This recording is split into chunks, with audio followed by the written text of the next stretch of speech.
ये लास्ट है ना आप लोग का नामकरण वाले टॉपिक में। ये आज का लास्ट रहेगा, कनिंघम और वैगलर।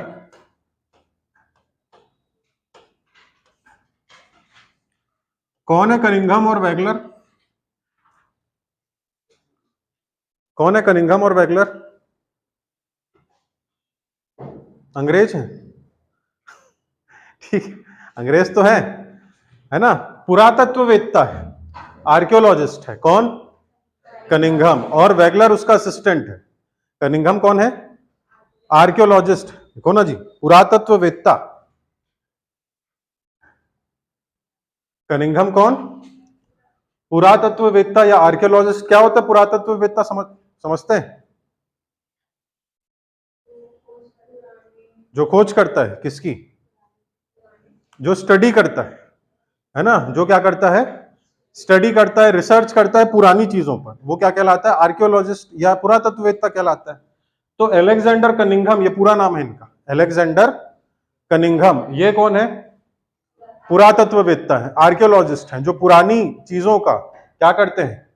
अध्ययन करेंगे, स्टडी करेंगे। और वैगलर कौन है? उनके असिस्टेंट है। क्लियर हुआ है दोनों कौन है? ठीक है। तो इन्होंने छत्तीसगढ़ के नामकरण में ये थ्योरी दी कि महाभारत काल में एक राजा थे जिनका नाम था जरासंध। क्या नाम था? जरासंध। सुने हैं नाम? कौन था जी जरासंध? स्टोरी देखे हो महाभारत? उसमें देखे होगे एक भीम वाला जो प्रसंग आता है, इसमें कृष्ण जी इशारा करते तिनके को, दो फाड़, है ना। जरासंध जो था बहुत अत्याचारी था, तो भीम ने उनको क्या किया था? मल्ल युद्ध किया था उनके साथ, और शरीर को जरासंध के दो टुकड़ों में हाँ फेंक दिया था इधर उधर, ताकि जुड़े मत करके। ये स्टोरी सुने होगे? सुने हो कि नहीं? देखे होगे? देखे ना? हाँ। तो वही जरासंध। तो मगध का राजा जो था जरासंध, कौन से काल की बात कर रहा हूं? महाभारत काल की, है ना। ये थ्योरी दे रहे हैं कौन? कनिंघम और वैगलर। कौन से काल की? महाभारत काल में एक राजा था मगध का जिसका नाम था जरासंध। तो जरासंध के अत्याचारों से तंग आकर 36 परिवार आकर, कितने? 36 परिवार आकर इस क्षेत्र में बस गए। किस क्षेत्र में? ये छत्तीसगढ़ वाले क्षेत्र में। उस समय छत्तीसगढ़ नहीं बोल रहे थे, ठीक है। एक बार फिर से बोल रहा हूं, किसकी थ्योरी है? कनिंघम और वैगलर की। क्या थ्योरी दे रहे हैं कि कौन से काल में? महाभारत काल में। किसके अत्याचारों से तंग आके? जरासंध के। Very good. जरासंध के अत्याचारों से तंग आकर कितने परिवार? 36 परिवार आकर इस क्षेत्र में बस गए। और इन 36 परिवार ने 36 घर बनाए। कितने घर बनाए? 36 घर। और वही 36 घर बाद में क्या कहलाया? छत्तीसगढ़ कहलाया। ऐसा थ्योरी दे रहे हैं कौन? कनिंघम और वैगलर। समझ में आया? क्या छत्तीसगढ़ होने के पीछे क्या रीजन है बोल रहे हैं? 36 घर होना। 36 घर किसके थे? वो 36 फैमिलीज की थी। वो 36 फैमिली कहां से आए थे? मगध से आए थे। किसके अत्याचार से तंग आके? जरासंध। क्लियर है? तो ये थ्योरी है किसकी? पुरातत्ववेत्ता यानी आर्कियोलॉजिस्ट कनिंघम और उसके सहयोगी वैगलर की। लेकिन इस थ्योरी को, इस सिद्धांत को प्रमाणिक नहीं माना जाता। ये भी लिख लेना, ठीक है। इस थ्योरी को प्रमाणिक नहीं माना जाता है। कनिंघम और वैगलर मगध नरेश जरासंध के अत्याचारों से तंग आकर 36 परिवार आकर इस क्षेत्र में बसे। 36 परिवारों ने 36 घर बनाए और वही बाद में छत्तीसगढ़ कहलाता है। लेकिन इस थ्योरी को प्रमाणिक नहीं माना जाता, ठीक है। ये नीचे लिख लेना ना, प्रमाणिक नहीं माना जाता करके। मन में क्वेश्चन, सर प्रमाणिक नहीं माना जाता तो लिख क्यों रहे? क्वेश्चन आता है, ठीक है। प्रमाणिक नहीं मानते फिर भी क्वेश्चन आता है। कैसे क्वेश्चन आता है? वैगलर ने क्या कहा था छत्तीसगढ़ के नामकरण को लेके? कौन सी थ्योरी दी थी? तो जरासंध वाली। कौन सी थ्योरी? जरासंध। क्लियर हुआ? आगे बढ़े, चलिए। तो कनिंघम और वैगलर, ठीक है। नेक्स्ट आते हैं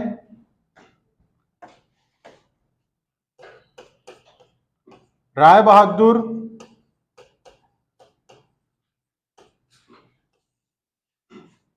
हीरालाल, आगे क्या है, काव्योपाध्याय, राय बहादुर हीरालाल काव्योपाध्याय जी की थ्योरी। कौन है राय बहादुर हीरालाल काव्योपाध्याय? छत्तीसगढ़ के पाणिनि कहे जाते हैं। ये पाणिनि कौन है?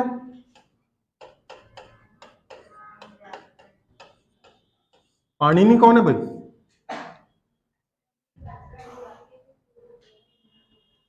देखो, राय बहादुर हीरालाल काव्योपाध्याय जो छत्तीसगढ़ के क्या कहे जाते हैं, पाणिनि, है ना। तो पहले आपको यह जानना है कि पाणिनि कौन है। तो पाणिनि कौन है? जिन्होंने संस्कृत का क्या लिखा, पहला व्याकरण लिखा था, ग्रामर लिखा था संस्कृत का। किसने लिखा? पाणिनि ने। वैसी राय बहादुर हीरालाल काव्योपाध्याय जी ने क्या लिखा? छत्तीसगढ़ी का पहले ग्रामर लिखा। किसका ग्रामर लिखा? छत्तीसगढ़ी का। इसीलिए इन्हें छत्तीसगढ़ का पाणिनि कहा जाता है। तो पहली लाइन तो यही लिख लेना कि छत्तीसगढ़ का पाणिनि किसे कहा जाता है? किसे कहा जाता है? राय बहादुर हीरालाल काव्योपाध्याय। ठीक है। अब देखना इनके नाम से, इनके कितने शब्दों से बना इनका नाम? 3, है ना। एक है कौन सा? राय बहादुर, एक है हीरालाल और एक है काव्योपाध्याय। ठीक है। तो इसमें जो आपको दिख रहा है राय बहादुर, ये उपाधि है। ये क्या है? उपाधि, अंग्रेजों द्वारा दी गई उपाधि। जैसे अंग्रेज देते थे राय साहब की उपाधि, केसर हिंद, सर, नाइटहुड, है ना, राय बहादुर, शेर खां, ये सब उपाधि दी जाती थी। ठीक है। जो अच्छा काम करते थे अंग्रेज उनको खुश करने के लिए और अपने अंडर में रखने के लिए क्या करते थे? उपाधि देते थे। तो ये राय बहादुर क्या है? उपाधि है। किनके द्वारा दी गई थी? ठीक है। किनको दी गई थी? हीरालाल। हीरालाल क्या है? इनका नाम है ना। और काव्योपाध्याय भी उपाधि, याद रखना। ये जो काव्योपाध्याय दिख रहा है ना, ये भी क्या है? उपाधि है। ठीक है। ये बंगाल में क्या हुई थी? संगोष्ठी हुई। संगोष्ठी समझते हैं? नहीं समझते हैं? हाँ, मंथन, साहित्य सम्मेलन हुआ था, साहित्य सम्मेलन।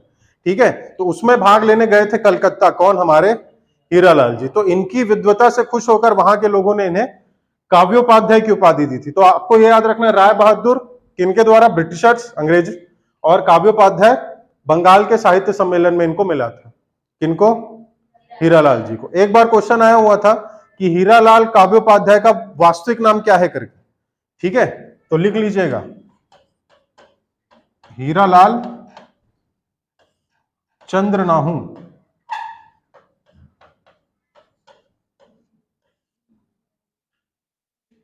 हीरालाल चंद्रनाहू इनका नाम है, राय बहादुर हीरालाल काव्योपाध्याय जी का। ठीक है। शायद ग्रुप में कोई पूछा भी था मेरे से, कोई क्वेश्चन डाले थे नहीं वाला, नहीं याद है? ठीक है। तो अब देखेंगे थ्योरी किसकी? हीरालाल काव्योपाध्याय। इनके बारे में थोड़ा पता चला क्या है। छत्तीसगढ़ी का क्या लिखे? पहला व्याकरण लिखे, इसलिए छत्तीसगढ़ के पाणिनि कहे जाते हैं। राय बहादुर उपाधि अंग्रेजों द्वारा, काव्योपाध्याय बंगाल के साहित्य सम्मेलन में मिला, वास्तविक नाम याद रखना हीरालाल चंद्रनाहू। ठीक है। अब इन्होंने जो सिद्धांत दिया, इन्होंने जो थ्योरी दी, किसको लेके? छत्तीसगढ़ के नामकरण को लेके। ठीक है। कि छत्तीसगढ़ का नाम छत्तीसगढ़ कैसे पड़ा। तो आप लोग इतिहास में पढ़े हैं कि कितने महाजनपद थे? 16 महाजनपद थे। और उस 16 महाजनपद में से एक था क्या? छत्तीसगढ़। ये किसकी थ्योरी देख रहे हैं? हीरालाल काव्योपाध्याय जी की। ठीक है। ये क्या बोल रहे हैं कि टोटल कितने महाजनपद थे बुद्ध के काल में? 16 महाजनपद। 16 महाजनपद में से एक था कौन सा? छत्तीसगढ़। और यही छत्तीसगढ़ बाद में क्या कहलाता है? छत्तीसगढ़ कहलाता है। यही छत्तीसगढ़ बाद में छत्तीसगढ़ कहलाया। ठीक है। क्या हुआ? नहीं आ रहा समझ में? आ रहा है? हाँ, 16 महाजनपद में से एक कौन सा था? छत्तीसगढ़ है। और छत्तीसगढ़ ही बाद में क्या कहलाया? छत्तीसगढ़ कहलाया। ठीक है। ये थ्योरी दे रहे हैं कौन? हीरालाल काव्योपाध्याय जी। लेकिन इस थ्योरी को भी प्रमाणिक नहीं माना जाता है। इसको भी लिख लीजिएगा लास्ट में। क्या सर प्रमाणिक नहीं माना जाता, उसी को लिखवा रहे हो, सीधा उसको लिखवाओ जो प्रमाणिक माना जाता है। क्या टाइम पास करा रहे हो? अरे सबसे क्वेश्चन आता है, ठीक है। कनिंघम और वेगलर वाली थ्योरी किसकी थी? कौन सी थ्योरी थी उनकी? जरासंध वाली। देखो पूरा आपको याद रखने की जरूरत नहीं, आपको एक एक की पॉइंट याद रखना है बस, ठीक है। एक एक की पॉइंट, जैसे कनिंघम और वेगलर जैसे ही आए माइंड में घूमना चाहिए क्या? जरासंध। तो जरासंध से याद आ जाएगा, उससे तंग आके 36 परिवार आए, 36 घर बनाए, छत्तीसगढ़ कहलाया। वैसे हीरालाल काव्योपाध्याय जी में एक की पॉइंट याद रखना है, कौन सा? छत्तीसगढ़ या 16 महाजनपद। 16 महाजनपद में से एक छत्तीसगढ़ था जो बाद में छत्तीसगढ़ कहलाया। लेकिन ये थ्योरी को भी प्रमाणिक नहीं माना जाता। क्लियर है? हो रहा है? कनिंघम और वेगलर क्या जरासंध की पॉइंट? हाँ ठीक है, हाँ समझ गया। इधर उधर हो रहा है जी। हीरालाल काव्योपाध्याय का नाम क्या है वास्तविक?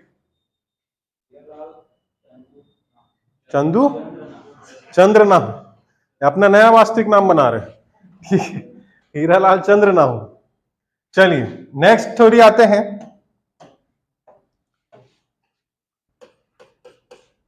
खैरागढ़ के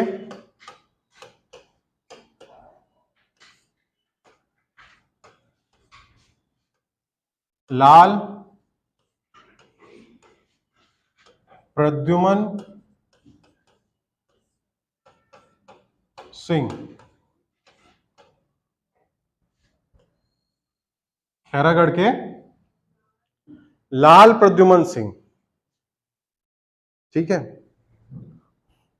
लाल प्रद्युमन लिखना ना, एसीपी प्रद्युमन मत लिख देना, ठीक है। खैरागढ़ के लाल प्रद्युमन सिंह, इनकी जो थ्योरी है वो ये थी, इन्होंने ये बताया, खैरागढ़ के बारे में तो जान रहे हैं ना, खैरागढ़ के बारे में तो डिस्कस कर चुके हैं। पहला दो तीन चीजें बता दो, जैसे खैरागढ़ कितनी नदियों के किनारे है या कितने नदियों के संगम पर? 3। कौन कौन सी? आमनेर, मुस्का और पिपरिया। खैरागढ़ में और क्या है सबसे प्रसिद्ध? संगीत विश्वविद्यालय, ठीक है, एशिया का पहला। कब स्थापित हुआ था? 1956। वेरी गुड, 1956 में हुआ था। किसके नाम से है? राजकुमारी इंदिरा के नाम से, ना कि इंदिरा गांधी के नाम से, है ना। और राजकुमारी इंदिरा के पिताजी का नाम क्या था? वीरेंद्र बहादुर सिंह, ठीक है। और रानी का नाम क्या था? पद्मावती। उनके प्रयासों से स्थापना हुई थी, ठीक है। तो खैरागढ़ रियासत से ही संबंधित व्यक्ति हैं कौन? लाल प्रद्युमन सिंह। इन्होंने ये थ्योरी दिया, इन्होंने बोला कि इस क्षेत्र में कितने राजा राज करते हैं? 36 राजा राज करते हैं। कितने राजा राज करते हैं? 36 राजा। कौन बोल रहा है? प्रद्युमन सिंह, हाँ। 36 राजा राज करते हैं। 36 राजाओं की 36 राजधानियां हैं। 36 राजाओं की क्या है? 36 राजधानियां। हर राजधानी में एक एक गढ़ है। हर राजधानी में क्या है? एक एक गढ़। गढ़ मतलब समझते हैं ना, किला, फोर्ट, है ना। प्रद्युमन सिंह क्या थ्योरी दे रहे हैं? 36 राजा राज करते इस क्षेत्र में, 36 राजाओं की 36 राजधानियां हैं। हर राजधानी में एक एक गढ़ है, यानी किला है, यानी फोर्ट है। तो वही क्या कहलाया? 36 गढ़ कहलाया, ठीक है। ये किसकी थ्योरी? लाल प्रद्युमन सिंह जी की थ्योरी, ठीक है। तो इन्होंने जैसे बाकी के में क्या लिखे? प्रमाणिक नहीं है लिखे हो। किसके में? कनिंघम और वेगलर वाले में और हीरालाल जी के में। इसमें लिखेगा इन्होंने थोड़ी बहुत जानकारी सही दी है, लेकिन इसमें जानकारी का अभाव था, ठीक है। इसमें लिखेगा जानकारी का अभाव था, प्रमाणिक नहीं है, नहीं लिखना। इसमें लिखेगा कि इनकी थ्योरी में, किनकी थ्योरी में? लाल कालेंद्र सिंह जी की थ्योरी में जानकारी का अभाव था। क्या लाल कालेंद्र बोल दिया क्या? अच्छा वो भूमकाल बोलो उसको। लाल प्रद्युमन सिंह, जानकारी का अभाव, ठीक है।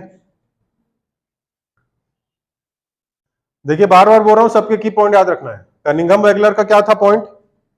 जरासंध। जरासंध से पूरी स्टोरी याद आ जानी चाहिए। उसके बाद सेकंड थ्योरी किसकी थी? हीरालाल जी। हीरालाल जी से याद आना चाहिए क्या? महाजनपद छत्तीसगढ़, छत्तीसगढ़ कहलाया। उसके बाद लाल प्रद्युमन सिंह, क्या थ्योरी है? 36 राजा वाली। 36 राजा, 36 राजधानियां, 36 किले, छत्तीसगढ़। क्लियर है? अब लास्ट जो थ्योरी है, ठीक है, वो है किसकी? चिश्म या चिशम।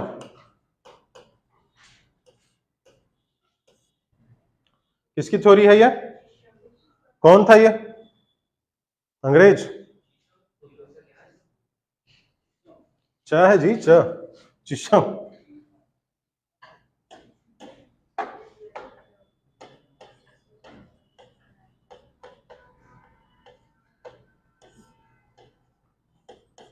कौन है ये? क्या बात है, तालियां उनके लिए। अंग्रेज है, ठीक है। चिशम जो है वो अंग्रेजों का राजस्व अधिकारी था, रेवेन्यू ऑफिसर था। जैसे कनिंघम है ना, कनिंघम कौन था? पुरातत्ववेत्ता था, आर्कियोलॉजिस्ट था। वैसे ये कौन है? राजस्व अधिकारी। कौन? चिशम। ठीक है, तो इसने भी थ्योरी दी अपनी। इन्होंने थ्योरी दी, एक बनाना पड़ेगा मैप छत्तीसगढ़ का।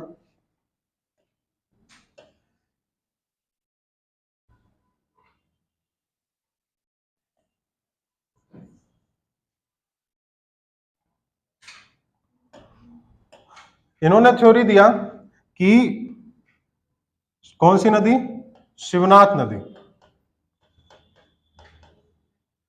कौन सी नदी? शिवनाथ नदी। छत्तीसगढ़ के बीच से एक नदी बहती है जिसका नाम है शिवनाथ।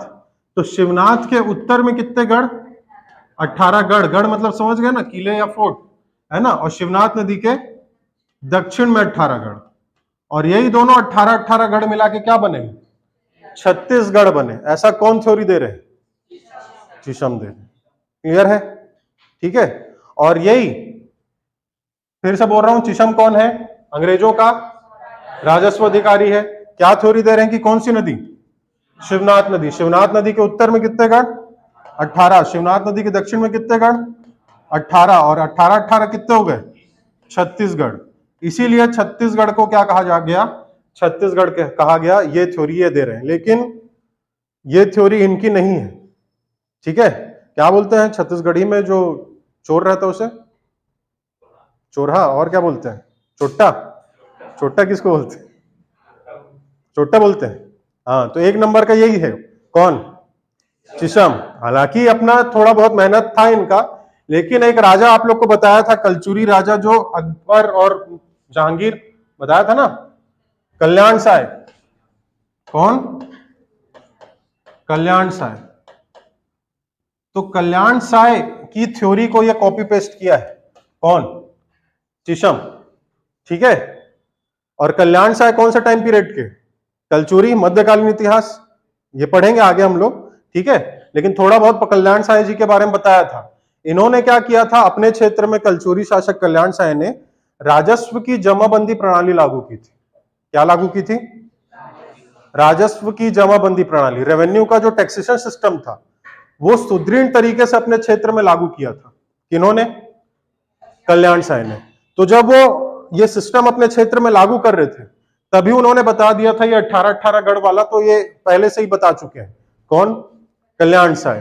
किस समय? जब वो राजस्व की जमाबंदी प्रणाली अपने क्षेत्र में लागू करवा रहे थे।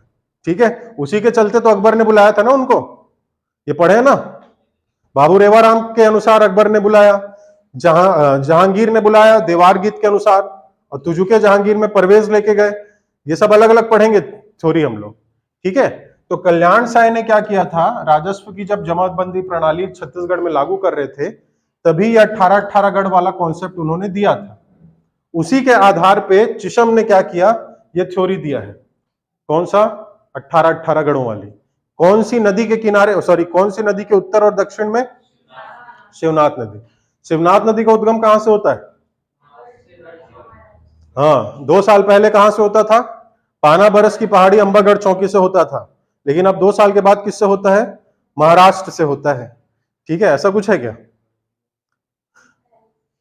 पहले से ही है। देखो, पहले जो आंसर लिया जाता था है ना, वो क्या लेता था पीएससी व्यापम में, पाना बरस लेता था शिवनाथ नदी का, है ना। लेकिन एक्चुअल जो उद्गम है वो कहां से होता है, गढ़चिरौली महाराष्ट्र से होता है। पहले बताया भी था आप लोग को, क्या बताया था कि जो शिवनाथ, जो छत्तीसगढ़ और महाराष्ट्र एक ही में थे पहले, है ना, ये दोनों क्षेत्र क्या थे जी, एक में थे पहले, ठीक है। और जो मेन उद्गम था, है ना, गढ़चिरौली, अभी गढ़चिरौली से होता है, वो पहले किसके अंतर्गत आता था, पाना बरस वाले एरिया के अंतर्गत आता था, तो वही नाम से फेमस हो गया। जो गजेटियर लिखा जाता था, गजेटियर मतलब जो ब्रिटिश रिकॉर्ड्स थे, Bilaspur district gazetteer, Raipur district gazetteer, ये सब पढ़ेंगे। तो जो अंग्रेजों के रिकॉर्ड थे उसमें क्या लिखा गया, पाना बरस लिखा गया, क्योंकि गढ़चिरौली किसके अंतर्गत आता था, हाँ, पाना बरस के अंतर्गत। और पाना बरस किसका पार्ट है, छत्तीसगढ़ का अभी वर्तमान में, ठीक है। तब से लेके रिकॉर्ड चढ़ा हुआ था, पाना बरस से निकलती है कौन सी नदी, शिवनाथ। लेकिन बाद में क्या हुआ, महाराष्ट्र अलग हो गया और छत्तीसगढ़ अलग हो गया, तो जो मेन उद्गम है वो कहां चला गया था, महाराष्ट्र, गढ़चिरौली, ठीक है। लेकिन रिकॉर्ड में क्या चढ़ता था, पाना बरस पाना बरस पाना बरस करके, तो हम लोग आंसर भी क्या लेते थे, पाना बरस की पहाड़ी करके, है ना। लेकिन अभी चेंज कर दिया गया है ना, आप लोग को भी अपडेट हो जाना है। क्वेश्चन भी लेता है क्या कि हाँ शिवनाथ नदी का उद्गम कहां है, तो आंसर क्या लेना है, गढ़चिरौली महाराष्ट्र से, ठीक है। तो इसी शिवनाथ नदी को आधार मान के 18-18 गढ़ वाली थ्योरी दिए चिशम, जो कौन है, अंग्रेजों के राजस्व अधिकारी है। लेकिन है किसकी थ्योरी है एक्चुअल में, कल्याण शाह जी की। क्लियर है, ठीक है। तो इस आधार पे, ये लास्ट थ्योरी थी आपकी, इस आधार पे क्या कहा गया, छत्तीसगढ़ को छत्तीसगढ़ कहा गया, क्योंकि शिवनाथ नदी के उत्तर में 18 गढ़ और शिवनाथ नदी के दक्षिण, नीचे नहीं दक्षिण में, ठीक है। क्लियर है।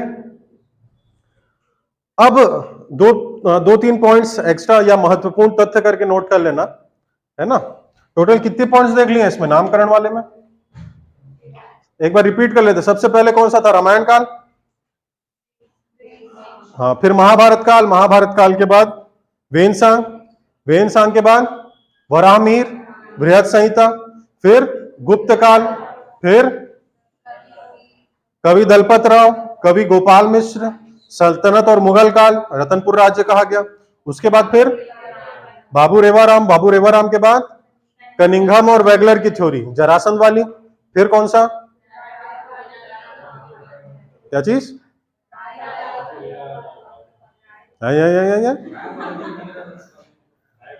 नाश्ता से नहीं किया हो क्या, आज तो क्लास देर से ही चालू हुआ है, फिर भी नहीं किया। राय बहादुर हीरालाल, अच्छा ये बोल रहे थे, हाँ ठीक है, ये कर पता नहीं क्या, राय बहादुर हीरालाल काव्य उपाध्याय, ठीक है। इनकी कौन सी थ्योरी है, छत्तीसगढ़ वाली, है ना। और ये लाल कालेंद्र सिंह, सॉरी लाल प्रद्युमन सिंह, कहाँ के, खैरागढ़ के, 36 राजा वाली। और लास्ट थ्योरी थी चिशम, है ना, 18-18 गढ़ों वाली, ठीक है। एक नेक्स्ट पॉइंट हेडिंग डाल लीजिए, महत्वपूर्ण तथ्य करके, उसमें लिखेगा ये छत्तीसगढ़ नाम के प्रमाण कहां कहां से मिलते हैं, ठीक है। तो एक प्रमाण तो लिखिएगा, पहला राजा ब्रह्मदेव राय, ब्रह्मदेव राय कौन से वंश के थे, तो रायपुर के, कलचुरी वंश की रायपुर शाखा से संबंधित है। कौन, ब्रह्मदेव राय, कलचुरी वंश के रायपुर शाखा से संबंधित राजा हैं ब्रह्मदेव राय, जिनके नाम से बूढ़ा तालाब नहीं जी, जिन्होंने, हाँ, जिनके नाम से रायपुर शहर की स्थापना हुई है, हाँ, उनके टाइम पीरियड में बना, ठीक है। तो ब्रह्मदेव राय के नाम से क्या हुआ, रायपुर शहर की स्थापना हुई है। देखिए यहां पे दो नाम आते हैं, एक आता है ब्रह्मदेव राय का और दूसरा नाम आता है कौन, रामचंद्र का। तो ब्रह्मदेव राय के पिताजी हैं कौन, रामचंद्र, ठीक है। तो इसमें देखिए 2-3 क्वेश्चन पूछता है रायपुर को लेके, रायपुर को लेके ये क्वेश्चन पूछता है कि रायपुर शहर की स्थापना किसने की, रायपुर शहर की स्थापना किसने की, ठीक है। तो किसने की है, रामचंद्र ने, इन्होंने नहीं की है ना, स्थापना किसने की है, रामचंद्र ने। दूसरा क्वेश्चन पूछता है कि रायपुर शहर की स्थापना किसके नाम से हुई है, तो ब्रह्मदेव राय के नाम से, इनकी उपाधि क्या है? राय। तो इसी राय से रायपुर शहर बना। रामचंद्र ने क्या किया? अपने बेटे के नाम से रायपुर शहर की स्थापना की। तो दोनों समझ में आया? स्थापना किसने किया पूछेगा तो क्या लेना है? रामचंद्र। और किसके नाम से हुई पूछेगा तो क्या लेना है? ब्रह्मदेव राय। क्लियर है? तीसरा क्वेश्चन पूछता है कि रायपुर को अपनी राजधानी किसने बनाया था? तो ब्रह्मदेव राय ने बनाया था। राजधानी भी कौन बनाए? ब्रह्मदेव राय। क्लियर हुआ? तो रामचंद्र कब लेना है आंसर? जिसमें सिर्फ पूछे स्थापना, स्थापना किसने किया? तो रामचंद्र। और दो पूछेगा क्या कि किसके नाम से हुआ? तो ब्रह्मदेव राय, है ना। और राजधानी किसने बनाई? तो भी ब्रह्मदेव राय। क्लियर है? अब हम लोग देख रहे हैं कि छत्तीसगढ़ नाम का उल्लेख कहां कहां मिलता है। ठीक है, तो लिखिएगा ब्रह्मदेव राय के खल्लारी और रायपुर अभिलेख से, ब्रह्मदेव राय के खल्लारी और रायपुर अभिलेख से हमें छत्तीसगढ़ों के नाम प्राप्त होते हैं। ब्रह्मदेव राय के खल्लारी और रायपुर अभिलेख से हमें छत्तीसगढ़ों के नाम प्राप्त होते हैं। याद करेंगे हम लोग पूरे छत्तीसगढ़ के नाम, 18 शिवनाथ नदी के उत्तर और 18 शिवनाथ नदी के दक्षिण के। खल्लारी, खल्लारी का प्राचीन नाम क्या है जी? खल्लवाटी का। Very good. और ये जो ब्रह्मदेव राय है ना, रायपुर शहर बसा है, और रायपुर के पहले भी जो राजधानी थी वो क्या थी? खल्लारी थी। ठीक है, खल्लारी से हैं आप? हाँ, बताइए और खल्लारी के बारे में।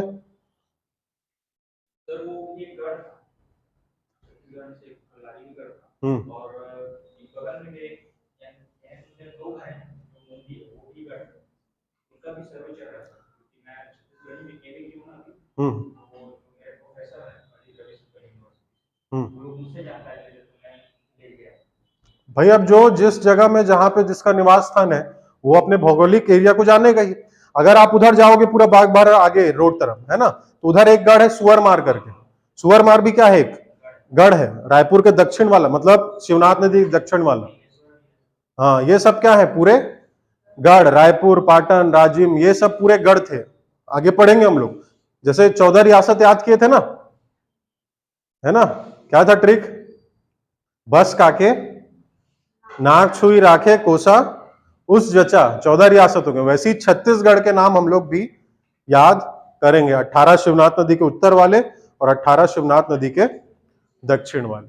ठीक है, तो बता रहा था कि आप ब्रह्मदेव राय का खल्लारी और रायपुर शिलालेख से छत्तीसगढ़ों के नाम प्राप्त होते हैं। ठीक है, एक लिखिएगा। दूसरा, छत्तीसगढ़ी भाषा का प्रथम अभिलेख पूछता है कभी कभी। छत्तीसगढ़ी भाषा का प्रथम अभिलेख कहां से प्राप्त हुआ है? ठीक है, तो दंतेवाड़ा के दंतेश्वरी मंदिर से प्राप्त हुआ है। सेकंड पॉइंट में लिख लीजिएगा, छत्तीसगढ़ी भाषा का प्रथम अभिलेख कहां से प्राप्त हुआ है? तो कहां से प्राप्त हुआ है? दंतेवाड़ा के दंतेश्वरी मंदिर से प्राप्त हुआ है। कब का है? तो डेट लिख लीजिएगा, 31 मार्च 1702। ठीक है, किसने लिखा है? तो तत्कालीन राजा के जो राजगुरु थे, पंडित मैथिल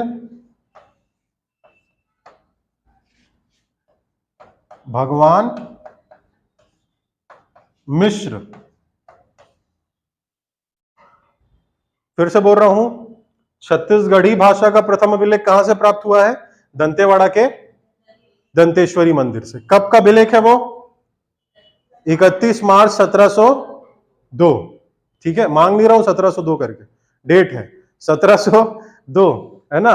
और किसने लिखा है? तो तत्कालीन राजा के राजगुरु पंडित मैथिल भगवान मिश्र ने लिखा है। ठीक है, दंतेश्वरी मंदिर कहां कहां है जी? बताया था, दंतेवाड़ा में तो है दंतेश्वरी मंदिर, और कहां है? जगदलपुर में, और तीसरा बड़े डोंगर कोंडागांव में। ठीक है, लेकिन हम लोग बात कर रहे हैं कहां के दंतेश्वरी मंदिर का अभिलेख? दंतेवाड़ा का दंतेश्वरी मंदिर अभिलेख, छत्तीसगढ़ी भाषा का प्रथम अभिलेख, 31 मार्च 1702। लिखा किसने है? पंडित मैथिल भगवान मिश्र ने। क्लियर है? ठीक है। चलिए तीसरा पॉइंट हो गया ये, ठीक है। पहला पॉइंट क्या था, ब्रह्मदेव राय का रायपुर और खल्लारी शिलालेख से छत्तीसगढ़ों के नाम प्राप्त होते हैं, और दूसरा छत्तीसगढ़ी भाषा का प्रथम अभिलेख, ठीक है। तीसरा point,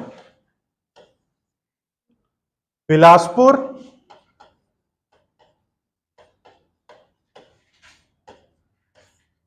district gazetteer, Bilaspur district gazetteer 1910, Bilaspur district gazetteer 1910। Bilaspur तो समझ में आ गया होगा, क्या है, क्षेत्र है, जिला है। डिस्ट्रिक्ट मतलब जिला, गजेटियर मतलब क्या होता है,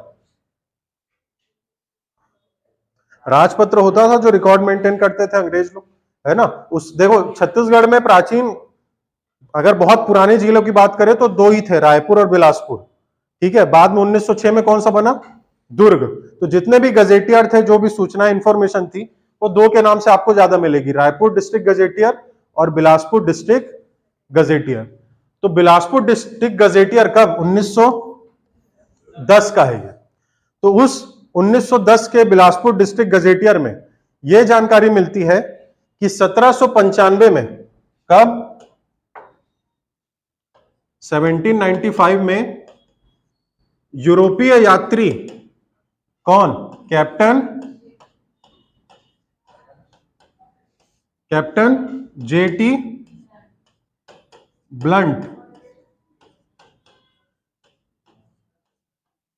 ने छत्तीसगढ़ की यात्रा की थी, ठीक है। इसको लिख लीजिएगा, 1910 के बिलासपुर डिस्ट्रिक्ट गजेटियर से यह जानकारी प्राप्त होती है कि 1795 में, 1795 में क्या हुआ था, यूरोपीय यात्री कैप्टन जेटी ब्लंट कहां आए थे, छत्तीसगढ़ आए थे, ठीक है। और जो हिस्ट्री पढ़ चुके हैं उनको पता होगा, बीजापुर के रास्ते आए थे, भोपालपट्टनम का क्या हुआ था, विद्रोह हुआ था, इन्हीं के टाइम पे।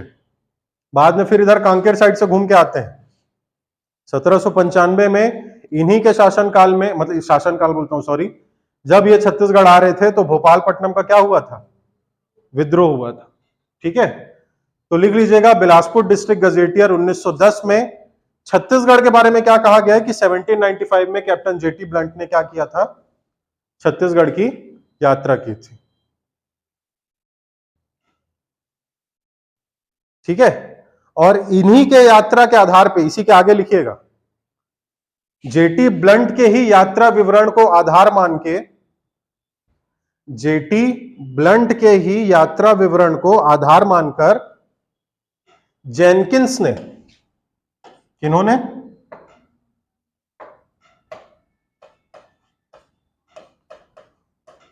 जेनकिंस ने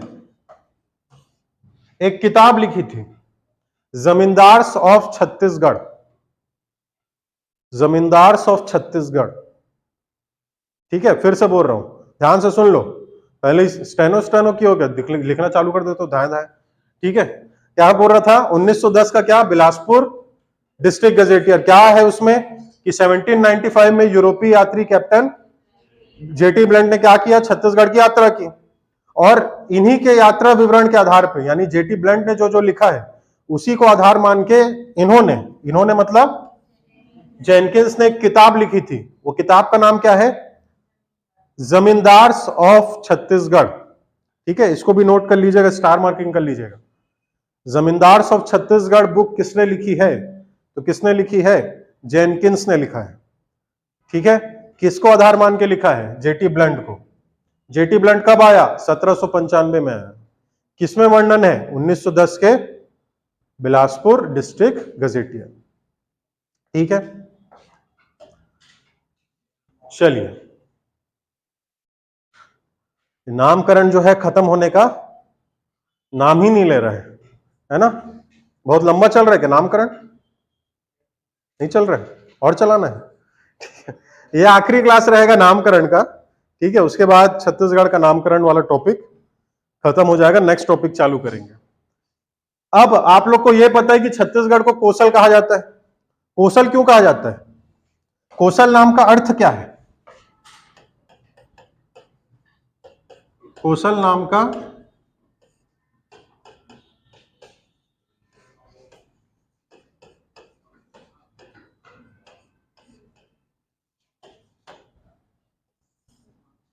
छत्तीसगढ़ को कोसल क्यों बोले, क्या है इसके नाम का अर्थ?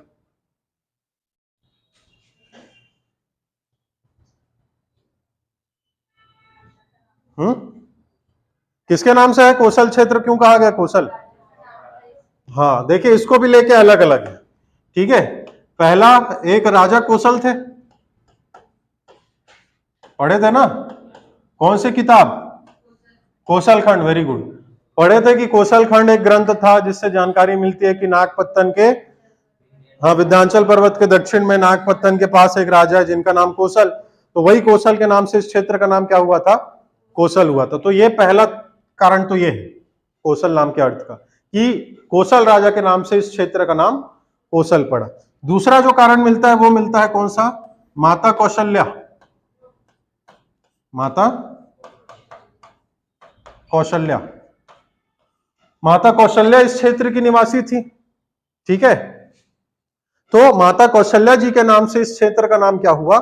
कोसल पड़ा, ऐसा कई लोग मानते हैं, ठीक है। ये सब मैं अपनी थ्योरी नहीं बता रहा हूं, ये सबका अलग अलग मत है और ये सब भी आपको जानना जरूरी है, ठीक है।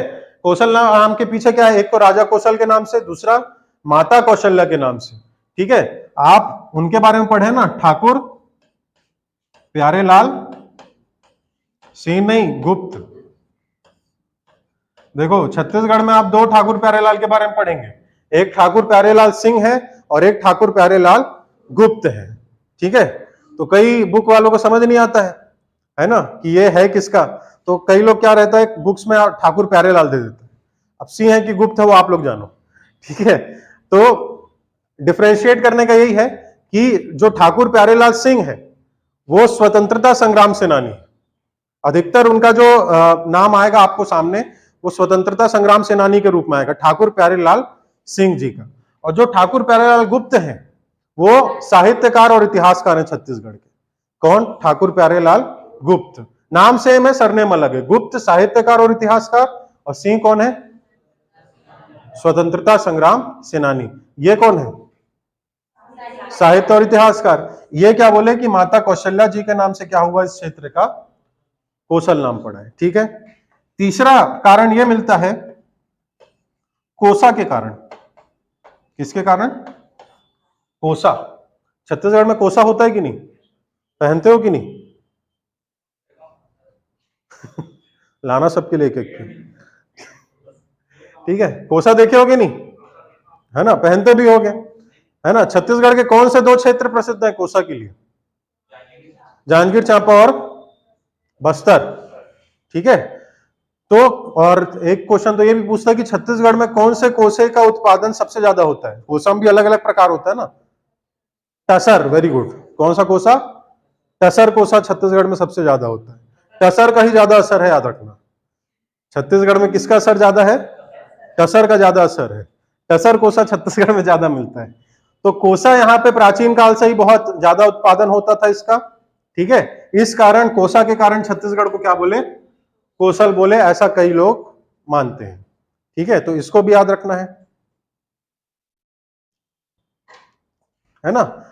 और लास्ट, ये कोसा है ना,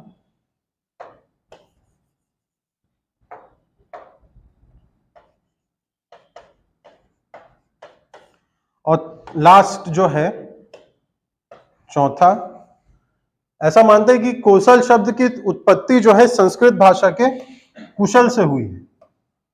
किससे हुई है? कुशल से, जिसका अर्थ होता है मुदित या प्रसन्न। तो कई लोगों ने माना कि यहाँ के लोग क्या हैं? बहुत प्रसन्नचित्त रहते हैं, खुश रहते हैं, है ना, हमारी तरह, है ना, इनकी तरह नहीं रहते, ठीक है। तो कोसल शब्द की उत्पत्ति किससे हुई है? संस्कृत भाषा के कुशल से हुई है, जिसका अर्थ क्या होता है? मुदित या प्रसन्न। तो यहाँ के लोग बहुत प्रसन्नचित्त हैं, इसीलिए इस क्षेत्र को क्या कहा गया? कोसल कहा गया, ऐसा कई लोग मानते हैं, ठीक है। तो ये लास्ट टॉपिक आपका कंप्लीट होता है, यानी लास्ट पॉइंट कंप्लीट होता है किसका? छत्तीसगढ़ के नामकरण का। ठीक है, इसमें आपको पूरा याद होना चाहिए भाई, कहां से कहां तक, रामायण से लेके आखिरी प्रसन्न चित्त तक। देखो कितना अच्छा पॉइंट बन रहा है, रामायण से चालू किए खत्म कहां होके कर रहे हैं, प्रसन्न होके कर रहे हैं। ठीक है, तो ऐसी प्रसन्न तरीके से क्या करना है आपको, ये पूरे पॉइंट्स याद रखने हैं। ठीक है, और बार बार क्या करना है, उसको रिवाइज करना है, रिपीट करना है।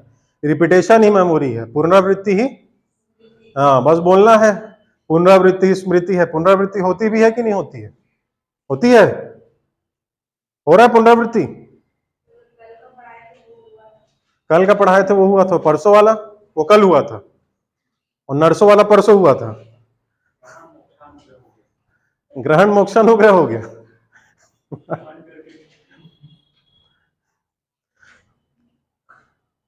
ठीक है, जितना भी पढ़ा रहा हूं आखिरी मेरे को ही दे दो, तेरा तुझको अर्पण क्या लागे मेरा, ऐसी वाला हिसाब मत रखना।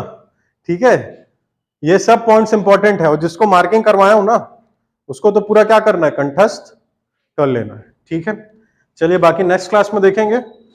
ये लिख लिए सब, ठीक है, थैंक यू, जय हिंद। क्या हुआ?